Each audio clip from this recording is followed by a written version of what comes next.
اعوذ باللہ من الشیطان الرجیم بسم اللہ الرحمن الرحیم اللہم صلی وسلم مبارک علی سیدنا محمد رسول اللہ خاتم النبیین صلی اللہ علیہ وآلہ وصحبہ وسلم۔ آج بہت ہی اہم ایشو ہے، شاید ہماری زندگیوں میں اس سے اہم ایشو اور کوئی نہیں ایمان کے بعد، جس پہ دل کا کچھ درد سامنے رکھنا چاہوں گا اور کچھ تھوڑی سی حقیقت پسندی کا بھی ہمیں سامنا کرنا چاہیے۔ ایک بار پھر ہندوستان میں وہ معاملہ ہوا کہ حضور نبی کریم صلی اللہ علیہ وآلہ وصحبہ وسلم خاتم النبیین کی شان میں گستاخی کی گئی بی جے پی کے کچھ بدقسمت ترجمانوں کی طرف سے، جن کے خلاف کوئی کاغذی سی کارروائی تو کر دی گئی ہے لوگوں کو مطمئن کرنے کے لیے، لیکن ظاہر ہے وہ حکومتی آشیرواد کے بغیر تو وہ یہ لوگ کر نہیں سکتے، اور بی جے پی تو بنی ہی مسلم دشمنی پہ ہے، اور بی جے پی تو وہ جماعت ہے جو کہ اس بنیادی اساس پہ ہی وار کرتی ہے جس پہ ہندوستان اپنے آپ کو کھڑا کرتا ہے۔ ویسے ہندوستان نے ہمیشہ جھوٹ بولا دنیا سے کہ میں سیکولر ملک ہوں اور یہاں سب کو ایکول رائٹس ہیں، لیکن بظاہر وہ ایک آگے ایک سموک سکرین سی ایک پردہ سا لگایا ہوا تھا۔ یہ نریندر مودی نے ویسے آ کے یہ ایک اچھا کام کیا ہے کہ پردہ ہٹا دیا ہے، لوگوں کو ہندوستان کے کا جو کالا چہرہ ہے اور اس کے جو خونی پنجے ہیں وہ نظر آنا شروع ہوئے ہیں کلیئرلی۔ اب جو کشمیر میں وہ کر رہا ہے، جو ہندوستان کے اندر غیر مسلم کے ساتھ صرف مسلمان نہیں بلکہ عیسائی مذہب سے، مسیحی جو ہیں اور سکھ مذہب کے لوگوں سے، اپنی بھی نچلی ذات کے ہندوؤں سے جو وہ کر رہا ہے، لیکن یہ جو اس کی آشیرواد پہ یہ ہوا ہے، سب سے پہلے تو ہم سب اس کو کنڈیم کرتے ہیں، ہم سب اس کو کرتے بھی ہیں اور اس کے خلاف بہت جگہوں پہ احتجاج بھی ہوئے ہیں، لیکن میں ہمیشہ اس پہ سوچتا ہوں کہ یہ سارا ہوتا کیوں ہے۔ اور دیکھیں، حضور صلی اللہ علیہ وآلہ وسلم کی شان، ان کی حرمت کی حفاظت کا تو ذمہ اللہ کریم نے خود اٹھایا ہوا ہے، تو وہ تو اللہ تعالیٰ جو ہے اپنے حبیب کے لیے وہ سارے انتظامات خود کرتا ہے، لیکن ہم پہ بھی کچھ ذمہ داریاں ہیں۔ سب سے پہلی تو بات یہ ہے کہ ہم نے کسی بھی صورت میں جو ہے پرتشدد نہیں ہونا چاہیے، خاص کر اپنے ممالک میں جب احتجاج کرتے ہیں، جب یہ معاملہ یہ لوگ کرتے ہیں تو ہم لوگ احتجاج پہ نکلتے ہیں، ٹھیک ہے، ایک پرامن احتجاج ہمارا حق ہے جو ہمیں ملنا چاہیے اور ہم کرتے بھی ہیں۔ غیر مسلم ممالک میں بھی، یو کے، یو ایس وغیرہ میں بھی نکل آتے ہیں، ہندوستان میں بھی بے شمار لوگ جو ہیں وہ روڈوں پہ نکلے، لیکن میں سوچتا ہوں کہ اصل احتجاج کیا ہوگا کہ جب یہ غیر مسلم، دیکھیں سارے غیر مسلم اس طرح کی سوچ کے نہیں ہیں، ان میں بے شمار اچھے لوگ بھی ہیں جو اس بات کے انتظار میں ہیں کہ کوئی ان کو دین کی دعوت دے، کوئی ان کو اپنے حسن اخلاق سے ان کو اپنی طرف راغب کرے۔ پہلے تو سارے ہی نان مسلم تھے، حضور صلی اللہ علیہ وآلہ وسلم جو ہمارے پیغمبر ہیں وہ صرف رحمت للمسلمین تو نہیں ہے، وہ تو رحمت للعالمین ہے، جو قرآن میں اللہ نے فرمایا تھا کہ وما ارسلناک الا رحمت للعالمین، کہ ہم نے نہیں بھیجا آپ کو لیکن تمام جہانوں کے لیے رحمت بنا کے۔ ہم حضور صلی اللہ علیہ وسلم تمام جہانوں کے لیے رحمت ہیں، تمام مخلوقات کے لیے رحمت ہیں، اور صرف مسلمانوں کے لیے نہیں، غیر مسلمز کے لیے بھی رحمت ہیں۔ اور اپنے حسن اخلاق سے انہوں نے بغیر جو ہے عرب، جزائر عرب اور اس کے بعد پھر پوری دنیا میں جو اسلام پھیلا، تو ان کے اور صحابہ کرام کے اور اہل بیت کے اور ہمارے سلف صالحین اور اولیاء کرام کے اخلاق سے اسلام پھیلا۔ ہاں، جب جنگ آئی ہم نے اپنا دفاع کیا، لیکن ہم نے تلوار کے زور سے کسی کو مسلمان نہیں کیا، تلوار کے زور سے زمین فتح ہوئی ہوگی، دل ایمان سے اور حسن اخلاق سے مسخر ہوئے تھے۔ کیا آج کا مسلمان یہ دعویٰ کر سکتا ہے؟ تو اب میں اس پہ سوچتا ہوں کہ بہترین احتجاج کیا ہو۔ کیا روڈ پہ نکلنا احتجاج ہے؟ بالکل ہے، ہونا چاہیے۔ کیا آواز بلند کرنا؟ بالکل ہمیں بلند کرنا چاہیے۔ لکھنا؟ بالکل اخبار میں لکھنا چاہیے۔ آج کل سوشل میڈیا کا زمانہ ہے، اس پہ ہم سب نے بلند کی ہے آواز۔ دنیا کے مختلف عالمی اداروں سے بالکل ہمیں رابطہ کرنا چاہیے، جس طرح ہمارے سابق وزیر اعظم جناب عمران خان صاحب نے اور ہماری حکومت نے، ہم لوگوں نے، ہماری فارن افیئرز منسٹری نے اس میں کاوش کی، شاہ محمود قریشی صاحب نے، اور خان صاحب کے ڈائریکشن پہ جو 15 مارچ کو عالمی اسلام فوبیا کے خلاف ایک اہم دن کے طور پہ اب منایا جائے گا، تو یہ ایک بڑی اچیومنٹ ہے کہ اقوام متحدہ میں اس بات کو کنسیڈر کیا گیا ہے کہ اسلام کے خلاف جو ایک لابی ہے، اسلام کے خلاف جو پروپیگنڈا ہوتا ہے، اس کو نہیں ہونا چاہیے۔ تو اب عالمی سطح پہ 15 مارچ عمران خان صاحب کی اور تحریک انصاف کی کاوشوں سے ہماری حکومت کے اب دنیا میں منایا جائے گا، اقوام متحدہ کے لیول پہ، کہ اسلام دشمنی کم ہو۔ لیکن ہماری انفرادی زندگی میں ہم وہ کون سا عمل کر سکتے ہیں جو سب سے بہترین احتجاج ہے؟ میرے خیال میں سب سے بہترین احتجاج جب یہ حرمت رسول صلی اللہ علیہ وآلہ وسلم پہ حملہ کریں. سب سے بہترین احتجاج یہ ہے کہ ہم اور زیادہ سنت کو پکڑیں, ہم اور زیادہ حضور صلی اللہ علیہ وسلم کی اسوہ حسنہ کے قریب ہوں, ہم اور زیادہ قرآن اور سنت کے قریب ہوں, ہم اور زیادہ بعمل مسلمان بنیں, اور زیادہ داڑیاں رکھیں, اور زیادہ قرآن پڑھیں, اور زیادہ بعمل مسلمان. صرف داڑھی رکھنا یا پانچے اونچے کرنا یا ظاہری طور پہ وہ کافی نہیں ہے, وہ ایک ضروری امر ہے دین کا کہ ہماری وضع قطع دین کے مطابق ہو. جس طرح علامہ نے بھی فرمایا تھا نا کہ وضع میں تم ہو نصارا اور تمدن میں یہود, وضع میں تم ہو نصارا اور تمدن میں یہود. یہ مسلمان ہیں جنہیں دیکھ کے شرمائیں یہود. تو ہمارے تو وضع قطع تو مسلمان کی طرح ہوں, لیکن اصل تو چیز اندر ہے کہ اگر اندر ہمارا دل نہیں بدلا, اگر ہمارا ایمان ہمارے اندر سے نہیں نکلا تو پھر یہ کیا صرف رواجی دین سے تو دنیا مسخر نہیں ہوگی. وہ تو نام سے ڈرتے ہیں, نام سے شرماتے ہیں. دیکھیں, جو کسی سے ڈرتا ہو یا کسی کا لحاظ رکھتا ہے اس کے بڑے کی کبھی بھی وہ بے کرامی نہیں کرتا. ہمارے عام روزمرہ آپ دیکھ لیں, کیونکہ کمزور آدمی کے ہی جو ہے بیچارے کے خلاف لوگ بات کرتے ہیں, کسی طاقتور کے خلاف بات کر کے دیکھیں تو وہ جو علامہ کا یہ شعر ہے نا کہ تقدیر کے قاضی کا یہ فتویٰ ہے ازل سے, ہے جرم ضعیفی کی سزا مرگ مفاجات. ہم سے کسی کی آنکھ نہیں شرماتی, ہم سے کسی کو ڈر نہیں لگتا. آج وہ زمانہ نہیں ہے کہ مسلمان سے کسی کے پیر کانپیں, ہمارے خود کے پیر کانپتے ہیں. کون سا اسلامی ملک ہے جس میں صحیح معنی میں ہم کہہ سکتے ہیں کہ ہم شریعت کے بنیاد پہ جو ہے نظام چلا رہے ہیں. ایک کو بیچارے ہمارے افغانستان میں انہوں نے کوشش کی ہے, ابھی یہ جو ہے افغان طالبان, میری دعا ہے کہ اللہ تعالیٰ ان کو کامیاب کرے, وہ قرآن پہ چلانا چاہتے ہیں. ہمارا ملک تو بنا ہی لا الہ الا اللہ محمد الرسول اللہ صلی اللہ علیہ وسلم پہ. کیا ہم نے چلایا لا الہ الا اللہ پہ؟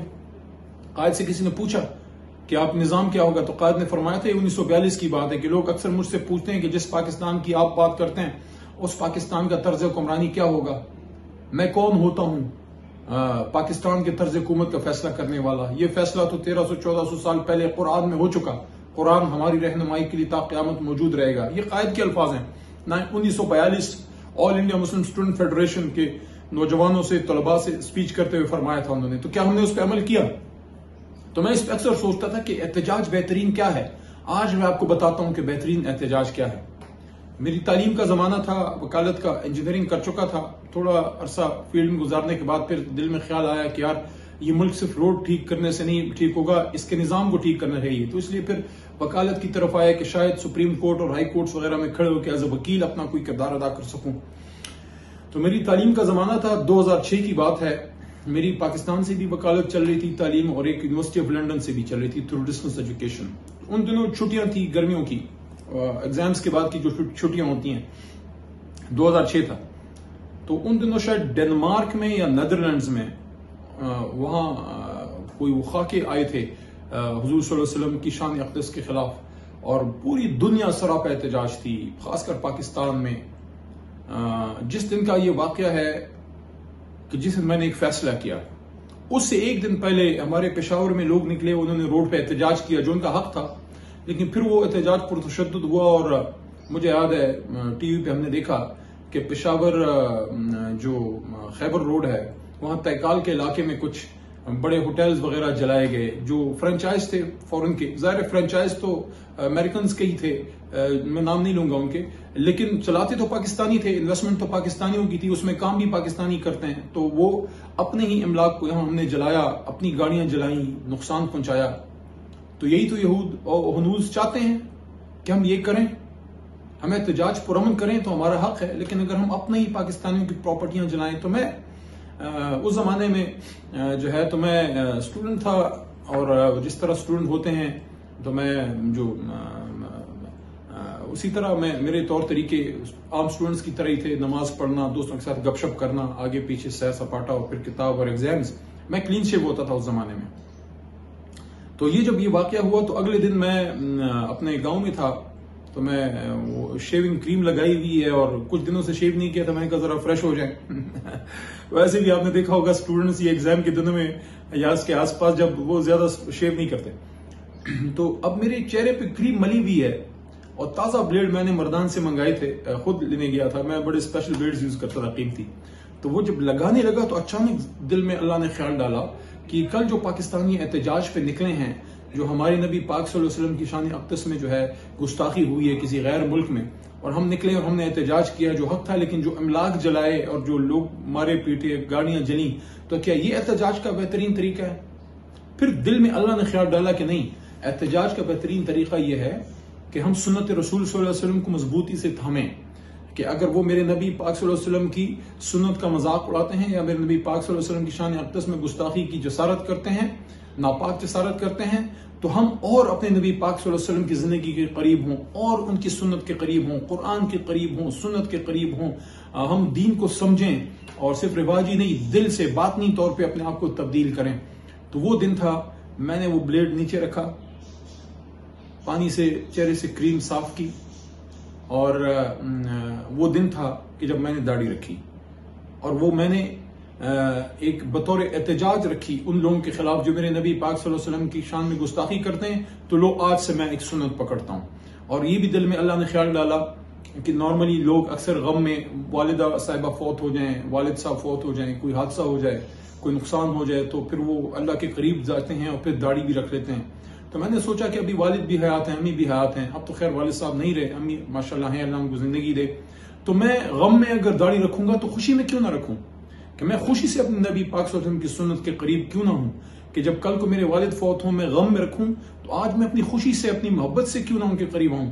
تو ایک تو اس میں یہ تھا کہ بہترین احتجاج یہ ہے ان ملعونوں کے خلاف جو یہ گستاخیاں کرتے ہیں، کہ ہم اور نبی پاک صلی اللہ علیہ وسلم کی سنت کے قریب ہوں، دین کے قریب ہوں، اور دوسرا یہ کہ اپنے نبی صلی اللہ علیہ وسلم کی سنت کو جب ہم خوشی میں ہیں، جب ہم ٹھیک ٹھاک ہیں، جب کوئی غم کوئی مصیبت نہیں، اور ہم محبت میں اپنے نبی پاک صلی اللہ علیہ وسلم کے قریب جائیں، اللہ پاک اور کتنے در جو ہے وہ ہم پہ کھولے گا۔ تو یہ میرا ایک احتجاج کا طریقہ تھا۔ میں آپ سے بھی ریکویسٹ کرتا ہوں، خاص کر جو یوتھ ہے، جو بچے ہیں، جو بچیاں ہیں، آپ اپنے دین پہ آئیں، آپ دنیا کی پرواہ نہ کریں دنیا کیا کہتا ہے۔ ہمارا دین معتدل دین ہے، یہ نہ تشدد سکھاتا ہے، نہ ظلم سکھاتا ہے، نہ انتہا پسندی سکھاتا ہے۔ جو دین پہ آئے گا وہ معتدل ہوگا، جو دین پہ آئے گا اس میں صبر ہوگا، جو دین پہ آئے گا اس میں محبت ہوگی، اس میں برداشت ہوگی، اس میں دوسرے کا نقطہ نظر سننے کا حوصلہ ہوگا، اور وہ آواز اونچی کر کے نہیں، وہ دلیل سے مقابلہ کرے گا اور دلیل سے قائل کرے گا اور لوگوں کی اصلاح کرے گا، دل میں درد رکھے گا۔ جو دین سے دور ہیں، جو ہمارے دین پہ نہیں ہیں، ان کے لیے بھی دل میں درد ہونا چاہیے نا۔ ان کو دعوت کون دے گا؟ ان کو دین کے قریب کون لے کے آئے گا؟ کیا آج کا مسلمان، کیا علی محمد آج یہ دعویٰ کر سکتا ہے؟ کیا ہمیں دیکھ کے کوئی مسلمان ہونا جو ہے وہ پسند کرے گا؟ کیا ہمارے طور طریقے ایسے ہیں؟ ہمارے تو طور طریقے ایسے نہیں ہیں۔ وہ کیا علامہ ہے کہ گوادی ہم نے جو اسلاف سے میراث پائی تھی، گوادی ہم نے جو اسلاف سے میراث پائی تھی، سریا سے زمین پہ آسمان نے ہم کو دے مارا۔ وہ بھی تو ہمارے بزرگ تھے نا، آباء و اجداد تھے۔ پیچھے جو جس کی تصویر ہے قائد کی، اور اس سے پہلے جو تھے محمود غزنوی، سلطان صلاح الدین ایوبی، شاہ ولی اللہ، سید احمد شہید، اور you name it and you have it. آپ کی تاریخ بھری پڑی ہے مسلمانوں۔ ہم کیوں آج کون سا اسلامی ملک ہے جو یہ کلیم کر سکتا ہے کہ وہ بیکن آف ہوپ ہے جس میں لوگ انسانیت سیکھنے آتے ہیں؟ کیا ہم کلیم کر سکتے ہیں؟ ہمارے تو اپنے ملک میں پرسوں ترسوں جو ہے وہ ذکر ایکسپریس میں ہماری اپنی قوم کی بچی کے ساتھ اپنی ریل گاڑی میں سرکاری لوگوں نے زیادتی کی ہے۔ جہلم میں جا کے پڑوسی نے جا کے ایک ذاتی دشمنی پہ دوسرے پڑوسی کی گھر کی خاتون کے ساتھ اجتماعی آبرو ریزی کی۔ یہ کون ہے؟ کوئی یہودی آ کے کر رہا ہے؟ یہ کون آ کے کر رہا ہے؟ کوئی اسرائیل سے آ کے یا ہندوستان سے آ کے کر رہا ہے؟ دنیا میں آپ دیکھیں کون سے اسلامی ملک میں صحیح معنی میں انصاف ہے؟ ہمارے اپنے ملک میں جا کے دیکھیں۔ یہ جو ہمارے اللہ ان کو ہدایت دے، میں ان کو دشمن نہیں سمجھتا، میں بھائی سمجھتا ہوں۔ یہ جو ابھی انہوں نے اپنے پارلیمنٹ میں نیب لا میں ترامیم کی ہیں، یعنی کہ ملزم خود بیٹھ کے وہ قاضی بنا ہوا ہے۔ حضور صلی اللہ علیہ وسلم کی، خاتم النبیین صلی اللہ علیہ وسلم کی، کیا یہ ان کی جب ان کے فرمودات کو کھلم کھلا ہم اڑاتے ہیں، کیا ان کی یہ ہم کو اچھا کرتے ہیں؟ حضور صلی اللہ علیہ وسلم نے فرمایا نہیں تھا کہ تم سے پہلے قومیں اس لیے تباہ ہوئیں کہ طاقتور کے لیے قانون اور کمزور کے لیے اور ہوتا تھا؟ آج کیا ہر اسلامی ملک میں، صرف پاکستان کو کیوں ہم بدنام کریں؟ کہ کون سا اسلامی ملک ہے جہاں صحیح معنی میں انصاف ہے؟ ایک آدھ کا اللہ ماشاءاللہ کوئی ایگزامپل۔ باقی آپ دیکھیں ایجوکیشن کے لیے آپ ویسٹ میں جا رہے ہیں، آج بھی 70-75 سال بعد وی آر گوئنگ ٹو، میری اپنی وکالت کی ڈگری یونیورسٹی آف لنڈن کی ہے، کوئی کیمبرج میں جا رہا ہے، کوئی آکسفورڈ میں، کوئی یونیورسٹی آف لنڈن میں، کوئی ہارورڈ میں۔ We have not been able to give a single one university, not only in Pakistan but the whole Muslim Ummah, where the people from the West can come and get education, because we are not focused. ہم اپنے دین سے دور ہیں، اپنے مذہب سے دور ہیں، حضور صلی اللہ علیہ وسلم کی شان اقدس کی، ان کی جو سنت کی جو اساس ہے، جو ماخذ ہے، جو اصل ہے، اس سے دور ہیں. حج کر رہے ہیں، عمرے کر رہے ہیں، نمازیں بے شمار پڑھ رہے ہیں، مدد کیوں نہیں آ رہی؟ علامہ کا شعر ہے نا کہ وہ سجدہ روح زمین جس سے کام تھی اسی کو ترستے ہیں آج ممبر و محراب. کیا اللہ کے وعدے کمزور ہو گئے ہیں؟ کیا اللہ پاک کے قرآن میں طاقت خدا نخواستہ معذاللہ کم ہو گئی؟ کیا حضور صلی اللہ علیہ وآلہ وسلم کے جو ہیں ان کے جو ساتھی جن کو مدد آتی تھی صحابہ کو، کیا وہ مدد آج نہیں آ سکتی؟ ان کے گھوڑے پانی پہ چلتے تھے. کیوں چلتے تھے؟ طاقت تھی اندر، ایمان کی طاقت تھی. میں کیا کہہ سکتا ہوں؟ اپنے ملک کو ہم نے کتنا تقسیم در تقسیم کر دیا. کتنی تکلیف ہے، کتنی پریشانی ہے، کتنی ایک دوسرے سے نفرت ہے، کتنی ذات پات ہے. تم پختون ہو، میں پنجابی ہوں، وہ سندھی ہے، تم اردو سپیکنگ ہو، دور ہو جاؤ، یہ بلوچ ہے، فلانا ہے. یار یوں تو سید بھی ہو، مرزا بھی ہو، افغان بھی ہو. یوں تو سید بھی ہو، مرزا بھی ہو، افغان بھی ہو. تم سبھی کچھ ہو، یہ تو بتاؤ مسلمان بھی ہو. تو جب ہم اندر سے کمزور ہوئے، جب ہماری ایمان کی طاقت جاتی رہی، نہ ہم غیر مسلموں کو دعوت دینے جوگے رہے، نہ وہ ہمیں دیکھ کے مسلمان ہوتے ہیں، نہ وہ ہم سے متاثر ہوتے ہیں، اور نہ ہماری کوئی طاقت ایسی ہے کہ وہ ہم سے ڈریں. یہ تو اللہ کے کرشمے ہیں کہ کوئی غازی علم دین شہید پیدا ہو جاتا ہے، کوئی اور غلام رسول آ جاتا ہے، کوئی بات کر دیتا ہے، کوئی قربانی دے دیتا ہے. باقی ہمارے نظام کو دیکھیں، ہمارے ممالک کو دیکھیں. تو آخر میں یہی کہوں گا کہ آئیں کہ تجھ کو سکھاؤں میں تقدیر امم کیا ہے. تجھ کو سکھاؤں میں تقدیر امم کیا ہے. شمشیر و ثنا اول، تعوس و رباب آخر. آئے اپنے سنت کو مضبوطی سے تھامیں، سنت رسول صلی اللہ علیہ وسلم کو، قرآن کو پڑھیں، سمجھیں. صرف ثواب کی خاطر نہیں کہ بس ہم ختم پہ ختم کیے جا رہے. نو، واٹ از دا میسج؟ قرآن کا اصل میسج کیا ہے؟ وہ زمانے میں معزز تھے مسلمان ہو کر اور تم خوار ہوئے تارک قرآن ہو کر. ہم نے قرآن چھوڑا. جب ہم نے قرآن چھوڑا تو آسمان نے ہم کو زمین پہ دے مارا. آئیں بہترین احتجاج کریں شان رسالت کے لیے، حضور صلی اللہ علیہ وسلم سے محبت کے اظہار کے لیے. اور ان ملعون کچھ لوگ جو ہیں، سارے نہیں، بے شمار غیر مسلم ایسے ہیں جو اچھے لوگ ہیں، جو اس انتظار میں ہم ان کو دعوت دینے کو. ان میں جو کچھ ملعون ہیں، جو شیطان ہیں، جو مودی کے چیلے ہیں، جو ظلم کرتے ہیں، جو اسرائیل میں ظلم کرتے ہیں، جو ہندوستان میں ظلم کرتے ہیں، جو کشمیر میں ظلم کرتے ہیں، ان کی آنکھ ہم سے تب شرمائے گی جب ہماری طاقت ہوگی. آج اگر پاکستان نیوکلیر پاور نہ ہوتا، سلام ہے بابا جو پاکستان کے ہمارے محسن پاکستان ہیں خان عبد القدیر خان صاحب مرحوم کو، سلام ہے ان کو، ان تمام ہمارے مجاہدوں کو، ہمارے ان فوجیوں کو، ہمارے ان انجینئر سائنسدانوں کو، بھٹو صاحب کو، ضیاء صاحب کو، غلام اسحاق صاحب کو، سب کو جنہوں نے اس میں کام کیا، سمر مبارک من صاحب کو جنہوں نے پاکستان کو مضبوط کیا. آج اگر ہم نیوکلیر نہ ہوتے، میں آپ کو بتاتا ہوں 71 کے بعد 71 دفعہ ہم پہ حملے اور ہو چکے ہوتے. یہ ہم طاقتور ہیں، کم از کم ملٹری کے لحاظ سے ہمیں فخر ہے اپنی سپاہ پہ، اپنی فوج پہ. وہ ہم طاقتور ہیں، تو اس وجہ سے تھوڑا سا اس طرف سے ہم بچے ہوئے ہیں. لیکن جو ہمارے پہ اور یلغاریں ہو رہی ہیں، جو ہمارے پہ اخلاقی ہے تباہی کے وہ کھلے ہوئے ہیں، اور اپنے اندر جو ہم کرپشن میں تباہ و برباد ہیں، تو جب تک ہم صحیح معنی میں سنت رسول صلی اللہ علیہ وسلم پہ عمل نہیں کریں گے، اس طرف آئیں گے نہیں. جس طرح میں نے آپ کو اپنی اگزامپل دی کہ مجھے لگا کہ مجھے ایک سنت کو اگر میں پکڑ لوں جیسی تیسی، جیسی بھی میں نے وہ رکھا ہوا ہے، تو شاید اللہ راضی ہو جائے. اور شاید یہ بہترین احتجاج ہے. میں نے بطور احتجاج، جب انہوں نے حضور صلی اللہ علیہ وسلم کے شان میں گستاخی کی تھی 2006 میں نے بطور احتجاج داڑھی رکھی تھی کہ میں سنت کے مزید قریب ہوں.